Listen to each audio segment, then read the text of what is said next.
신차 출고된 지 3개월 된 토레스 차량입니다.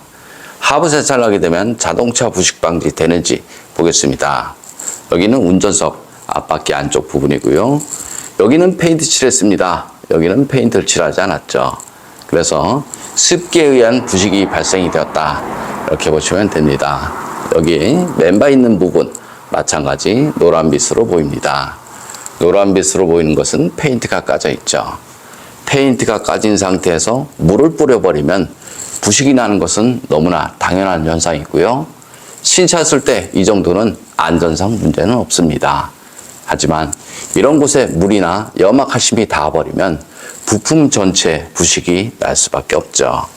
여기 부식이 있는 부분, 이런 것도 노란빛으로 보입니다. 노란빛은 모두 부식이다, 이렇게 보시면 되고요. 어떤 분들은 여기 바닥 겉면에 두껍게 코팅이 되어 있는데요. 이것이 자동차 녹방지다, 이렇게들 알고 있는데요.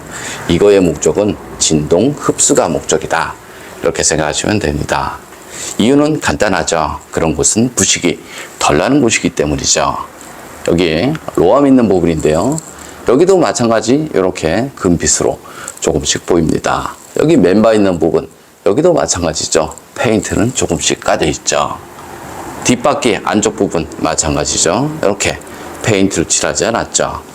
그럼 물을 뿌리면 부식이 날 수밖에 없습니다. 염화칼슘을 묻어버리면 부식은 더 빨라질 수밖에 없고요. 자동차 언더코팅 해야 되나 말아야 되나 말들이 많은데요. 염화칼슘 사용량이 많은 강원도나 서울, 경기 지역은 자동차 녹방지는 무조건 하는 것이 맞습니다. 하지만 사용량이 적은 그런 곳은 하지 않는 것이 맞다. 저는 이렇게 봅니다. 이쪽 부분 이렇게 코팅이 되어 있습니다. 이거의 목적은 자동차 녹방지가 아니고요. 노면에서 올라오는 진동, 흡수가 목적이다. 이렇게 생각하시면 됩니다. 이유는 간단하죠. 여기는 부식이 덜 나는 곳이기 때문이죠. 그럼 시공 후 모습 보겠습니다. 투명 코팅 시공 후 모습 보겠습니다. 여기 맨바 있는 부분인데요. 홀 속에는 투명 코팅제와 이너왁스를 이용해서 안쪽 시공이 되었습니다. 뒤쪽 보겠습니다. 언더코팅은 이쪽 부분 이렇게 좀 되어 있습니다. 다른 차량에 비해서 언더코팅은 조금 많이 되어 있다, 이렇게 보시는데요.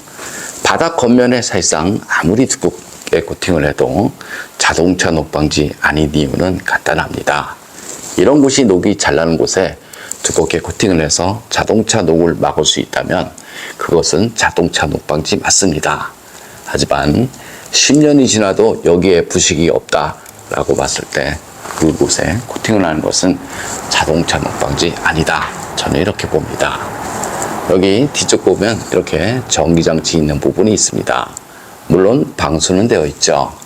하지만 이런 곳에 고압 하부 세차를 하게 되면 정기적인 문제는 언제든지 발생이 될 수밖에 없습니다. 이쪽 부분도 마찬가지 전기장치, 커넥터 모두 노출이 되어 있습니다.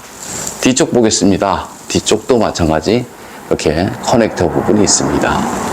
빗길 주행은 전혀 상관이 없습니다. 생활 방수가 되어 있기 때문에 빗길은 막을 수 있죠. 하지만 그런 곳에 고압 하부 세차를 하다 보면 커넥터 안쪽으로 물이 들어가서 정기적인 문제는 언제든지 발생이 될 수밖에 없습니다. 그리고 요즘 차량 같은 경우는 전기장치, 센서 이런 것들이 많이 있는데요. 이런 곳에 고압 하부 세차를 하다 보면 100% 이곳은 망가질 수밖에 없습니다. 시차했을 때는 방수가 되어 있기 때문에 별 문제가 없죠. 하지만 시간이 지나면 지날수록 방수 능력은 떨어지고요. 떨어진 상태에서 고압 하부 세차를 자주 하다 보면 정기적인 문제 언제든지 발생되죠.